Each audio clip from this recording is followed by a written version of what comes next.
Salut à tous et bienvenue sur Motorcycle, la seule chaîne de moto qu'on n'a pas besoin de graisser. Aujourd'hui on va s'évader et pas qu'un peu, hein. C'est parti pour les meilleurs road trips à moto.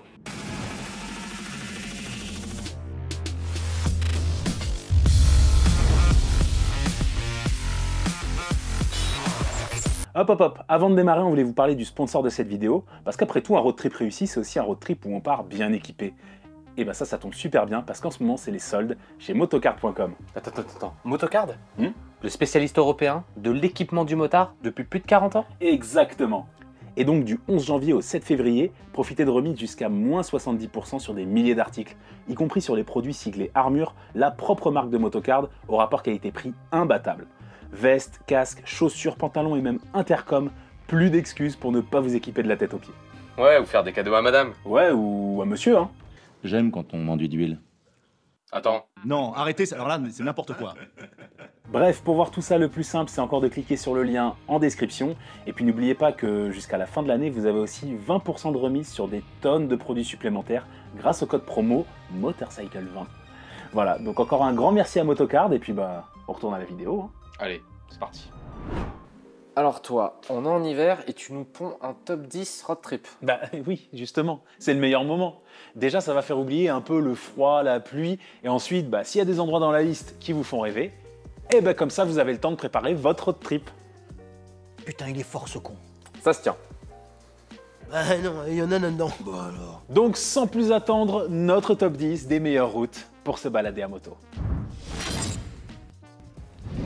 Alors numéro 10, les 17 tournants de la vallée de Chevreux. La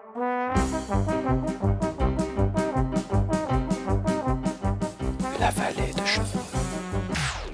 Non, c'est bon, oui, je déconne. Soyons sérieux 2 minutes. Hein. Ah, c'est une blague. Ben oui, c'est une blague. J'aime bien commencer avec des trucs soft, mais là, c'est trop soft. Non, allez, numéro 10, la corniche des Cévennes. Oui, en France, on a des routes de folie aux 4 coins du pays. Hein. On est vraiment chanceux pour ça.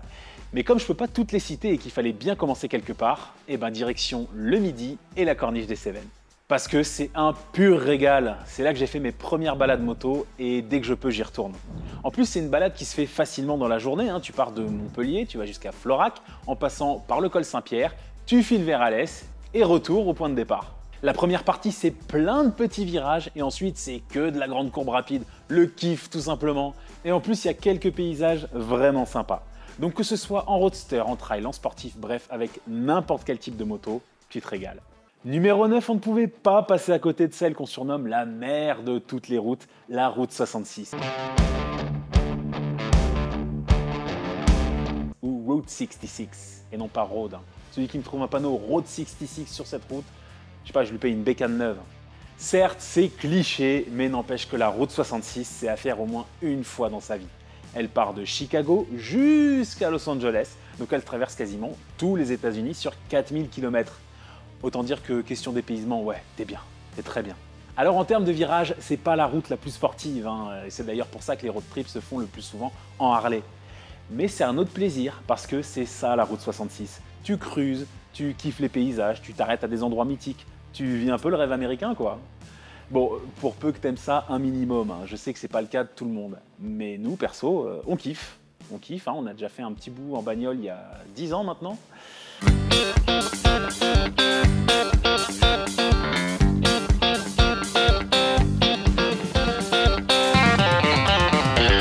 Alors si un jour il y a moyen, la route 66 en Harley, bah c'est un grand oui. Hein. Oh oui. Ouais. Pour moi, c'est un grand oui. Allez, pour la suivante, retour en France, on va rester au sud, direction les Pyrénées. Le Pays Basque, qui est juste magnifique, hein, avec évidemment la possibilité de vous aventurer jusqu'en EHPAD. Jusqu'en EHPAD. Jusqu'en EHPAD. On peut aller jusqu'en EHPAD. Mais c'est formidable. C'est formidable. Alors ça, c'est le road trip à faire absolument. Hein. Bonjour Monsieur Martichaud, c'est l'heure de la toilette. Tu me saoules. Alors là, vous allez avoir beaucoup de choix, hein, puisque c'est hyper vaste. Soit côté ouest avec le Pays Basque, hein, qui est juste magnifique, avec évidemment la possibilité de vous aventurer jusqu'en Espagne, soit à l'est du côté de Collioure. Et pour avoir déjà fait ce côté, je peux témoigner que les routes sont fabuleuses, hein, que ce soit en termes de paysage ou de virage. Puis bah sinon au milieu, il y a l'Andorre, hein, si vous voulez en profiter pour acheter du matos de moto pas cher ou d'autres trucs, c'est la bonne adresse. Et j'avoue, Bon, ça suffit. Donc les Pyrénées, il y a largement de quoi se régaler à tous les niveaux pendant plusieurs jours. En tout cas, c'est largement validé.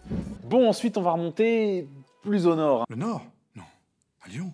Ah non, pas à Lyon, dans le nord. On va prendre le bateau direction la Grande-Bretagne et on va monter encore un peu plus haut, tout en haut. Allez, hop, pour aller jusqu'à l'Écosse.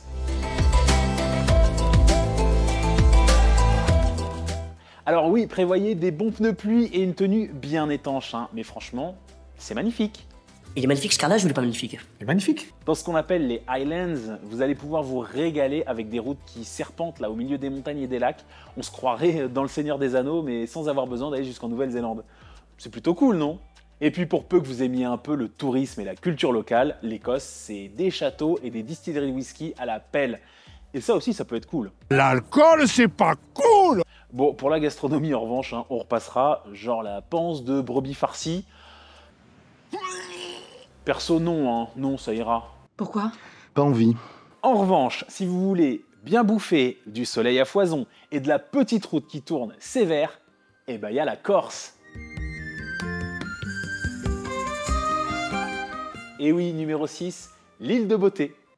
T'as de beaux yeux, tu sais. Surnommé également le paradis des motards, on se demande pourquoi, c'est ni plus ni moins qu'un terrain de jeu de 8000 mètres carrés. C'est un peu petit. C'est ni plus ni moins qu'un terrain de jeu de 8000 km². Et là, je suis sûr que tous ceux qui l'ont déjà fait n'ont qu'une envie, c'est d'y retourner. Bon, moi j'y suis allé quand j'avais 5 ans. Mais je me souviens quand même, hein, et c'était magnifique. Des petites routes qui tournent. J'avais été malade. Forcément. Alors du coup, à moto, vous allez en bouffer du virolo. Là, c'est train de pneus neufs obligatoire et adieu les bandes de peur. Hein. Vous allez user les côtés comme jamais. Puis regardez-moi ces paysages, c'est trop beau. Et la charcuterie corse. Oh là là, faut qu'on y aille. Hein. Tu penses vraiment qu'à bouffer? Ah bah non, alors non, sache que je m'affûte pour le projet Monster, n'oublie pas. C'est pas faux. Allez, tiens le coup. Ça, c'est la cuisine que j'aime. En tout cas, je serais curieux de savoir si on a des abonnés en Corse. Les Corses, si vous êtes là, dites-le en commentaire. Parlez-nous de votre île un peu. Écrivez Paris en commentaire. Rien à voir. Allez, on rentre dans le top 5, hein, avec cette fois un délire un peu différent. Hein. Là, ça se réserve globalement aux mordus de vitesse et à ceux qui ont le cœur bien accroché. Direction l'Enfer Vert, la boucle nord du Nürburgring.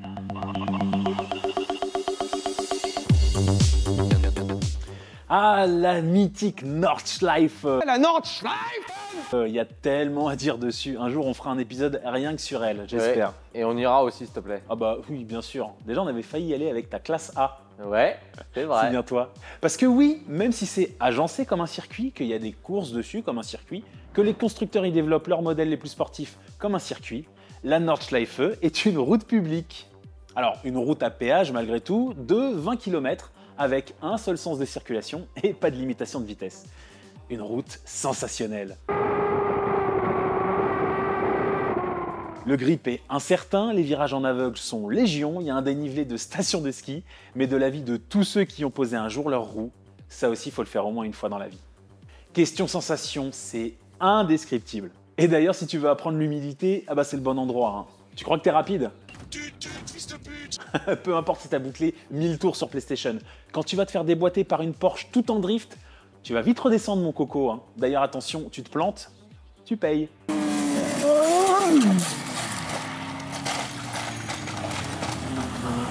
J'ai des potes qui m'ont raconté ça. Un motard qui s'était sorti malheureusement un peu sale, ambulance civière, la totale. Hein. Ah bah t'as quand même un Allemand qui est arrivé et qui lui a glissé dans la combi la facture des mètres de barrière qu'il avait abîmés. Ça va être très douloureux. Ah ça les Allemands, ils font pas de sentiments. Bien, maintenant qu'on a fait un tour au Nurb, on va continuer un peu plus à l'est, direction la Roumanie. Pour une route tout aussi exceptionnelle, la Transfagarasan.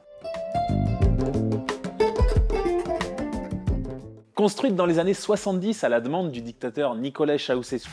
Putain, ça va être dur à dire. Vas-y. Ceausescu. Ceausescu. Oh, facile, Ceausescu.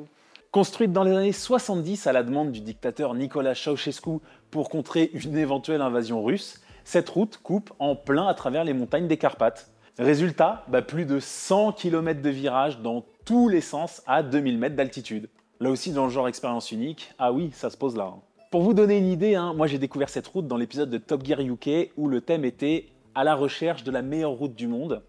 This is the best road in the world. Et Jeremy Clarkson l'a tout simplement décrite comme si on avait pris les meilleurs virages de chaque circuit du monde et qu'on les avait mis bout à bout. Voilà. That's the most amazing road I've ever seen. Alors oui, ça fait un peu loin. Heureusement, on attaque le top 3 avec son équivalent chez nous. C'est-à-dire une route qui serpente entre les montagnes, liée à l'histoire d'un chef d'État, la Nationale 85, plus connue sous le nom de Route Napoléon. Pour la présenter rapidement, c'est une route qui relie Grenoble à Cannes, hein, donc à peu près 300 km de long, en traversant toute une partie des Alpes. Résultat, ça tourne, ça monte, ça descend, et c'est tout simplement magnifique. Pendant toute une journée, vous allez en prendre plein les yeux tout en vous régalant au guidon comme jamais. Ouais, bah un peu comme toutes les routes de stop, quoi. Alors, oui, mais non, là c'est la route Napoléon. Tu peux pas tester. D'ailleurs, sache que je l'ai faite en scooter 125. Shame on you. Voilà, ça faisait partie de notre bisutage avec mon collègue Julien à l'époque de Motorevue. Julien, que j'embrasse et qui nous regarde depuis le Québec. Alors on te fait plein de gros becs. Voilà. Ah oui, c'est des gros becs. Ah bah oui, c'est des gros becs. Voilà ma culture québécoise. Ah, et puis ça tombe bien qu'on parle de l'Amérique du Nord, hein, puisque pour le numéro 2, on repart aux États-Unis et vous allez voir qu'ils n'ont pas que de la ligne droite. Pour preuve, la queue du dragon. Le petit dragon accroche sa proie. Et avec sa queue, il frappe. La queue du dragon. Oui, bon, le nom claque un peu plus en anglais, hein. Tail of the Dragon. Bref, direction Deals Gap, un col situé à la frontière entre la Caroline du Nord et le Tennessee. À cet endroit, on trouve une route pas très longue, hein, même pas 20 km, mais qui compte 318 virages. Le machin, c'est une course de côte, une spéciale de rallye. Pour résumer, c'est le rendez-vous des motards et des conducteurs qui ont envie de se faire plaisir. Ouais, c'est une version de la vallée de Chevreuse XXL, quoi. La vallée de Chevreux. Ouais, voilà, c'est ça, si tu veux. En Amérique, tout est plus grand. Énorme. Bon, en tout cas, l'endroit est devenu tellement célèbre hein, qu'on commence à le trouver modélisé dans certains jeux vidéo.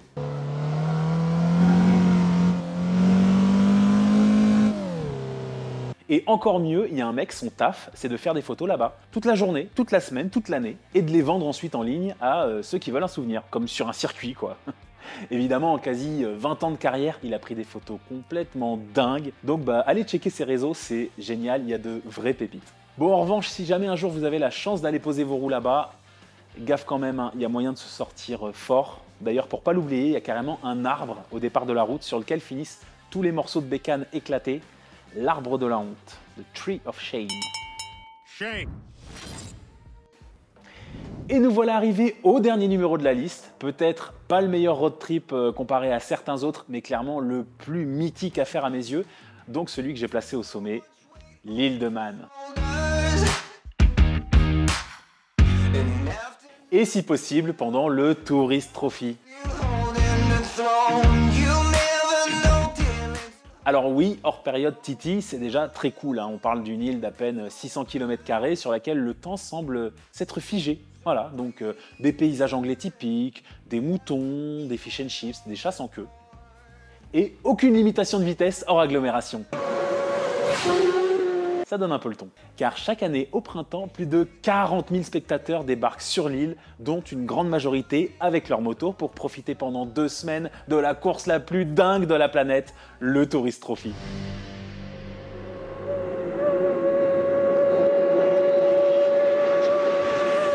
« 60 km à bloc sur des petites routes avec des monstres de 220 chevaux, ça passe au ras des trottoirs en ville. Ça saute les ponts à la campagne, ça frôle les ravins sur la montagne. Et malheureusement, ça se finit pas toujours bien. Hein. Mais ouais, le dernier vrai spectacle de gladiateur au monde, quoi. Je vous raconte pas l'ambiance et le nombre de spots où se poser pour aller les voir filer à près de 220 km/h de moyenne. De moyenne! Donc déjà, pour ça, c'est cool, hein. Mais une fois les épreuves terminées, les routes rouvrent. Vous pouvez alors vous déplacer librement sur l'île avec en prime le dimanche, le circuit ouvert à tous les motards. Parfait pour se prendre pour un pilote, hein, mais avec les risques qui vont avec, vous êtes prévenus. Clairement, l'expérience d'une vie. Donc je crois que pour faire mieux que ça, va falloir se lever tôt. Oh, eh ben, on a fait le tour de tout. Mais bon, évidemment, si vous avez d'autres spots en tête pour organiser le road trip parfait, bah lâchez-vous dans les commentaires. Toi, tu penses à quoi? Au Japon. Il y Ah, a des pas routes mal. de fou. Ouais, pas mal. Pas mal, pas mal. En tout cas, nous, on espère que cette vidéo vous a plu et vous a fait envie. Et si c'est le cas, bah, n'oubliez pas de liker, commenter et surtout vous abonner pour soutenir la chaîne. Comme d'hab, bah, merci à Holidays Shop de nous accueillir. Entretien, préparation Harley-Davidson, leur site, leur réseau, c'est en description. Les nôtres aussi, si vous voulez vous marrer un coup, Facebook, Instagram, Twitter et même TikTok. Comment ça? On est TikToker maintenant? Ouais, mais sache que le TikTok là, Senna, merci Senna d'ailleurs, 800 000 vues. Enfin, Ah oui, je pense que maintenant il doit bientôt approcher le million. Donc ça y est, on est c'est cool. TikToker. Ouais, C'est bon. Bon, allez, en tout cas, on se dit à bientôt. Et à très vite sur Motorcycle.